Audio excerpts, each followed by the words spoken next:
మోషే గురించి చదువుకున్నాం కదా. అతడు కనిపించని వాటిని చూస్తూ అన్నిటినీ భరించాడు. అయితే ఇక్కడ కీర్తన గ్రంథం 106వ కీర్తన 12-15 వచనాల్లో చూస్తే, అప్పుడు వారు ఆయన మాటలు నమ్మిరి, ఆయన కీర్తి గానము చేసిరి.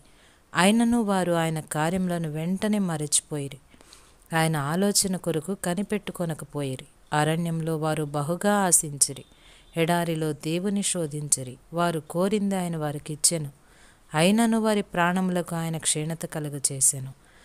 ఈ వాక్య ప్రకారం ఇశ్రాయేళ్ల ధోరణి దీనికి వ్యతిరేకంగా ఉంది.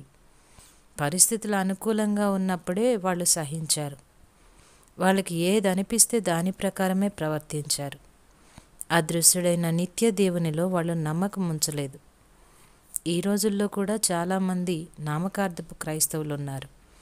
వాళ్ళు బాహ్య సంబంధమైన పరిస్థితుల చుట్టూ తమ బ్రతుకుల్ని అల్లుకుంటున్నారే కానీ దేవుణ్ణి తమ కేంద్రస్థానంగా చేసుకోవట్లేదు. ప్రతి విషయంలో తననే చూడమంటూ దేవుడు మనల్ని మళ్ళీ మళ్ళీ అడుగుతున్నాడు. ఆయన ఆదేశ ప్రకారమైన దేనిని తేలిగ్గా చూడొద్దని హెచ్చరిస్తున్నాడు. ఇశ్రాయేలు ప్రజల గురించి అప్పుడు వారు ఆయన మాటలు నమ్మిరి అని చదివాం. వాళ్ళు చూసేదాకా నమ్మలేదు. దేవుడు పనిచేయటం చూసిన తర్వాత నమ్మారు. ఎర్ర సముద్రం వద్దకు వచ్చినప్పుడు నిజంగా దేవుణ్ణి గూర్చి సందేహించారు. అయితే దేవుడు వారికి దారి ఏర్పరిచి అవతల వైపుకు దాటించిన తర్వాత ఫరో సైన్యమంతా మునిగిపోవడం చూసిన తర్వాత నమ్మారు. ఇలాంటి అల్ప విశ్వాసం వల్ల వాళ్ళు అతుకుబతుకుల జీవితాన్నే గడపాల్సి వచ్చింది. వాళ్ళది పరిస్థితుల మీద ఆధారపడ్డ విశ్వాసం. ఇలాంటి విశ్వాసం మనకుంటం దేవునికి ఇష్టం లేదు. చూడడమే విశ్వాసానికి ఆధారం అని ఈ లోకం అంటుంది.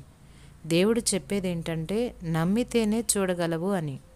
కీర్తనకారుడు అంటున్నాడు, సజీవుల దేశంలో దేవుని మంచితనాన్ని చూస్తాను అని నేను నమ్మకపోయినట్టయితే సొమ్మసిల్లిపోయి ఉండేవాణ్ణి.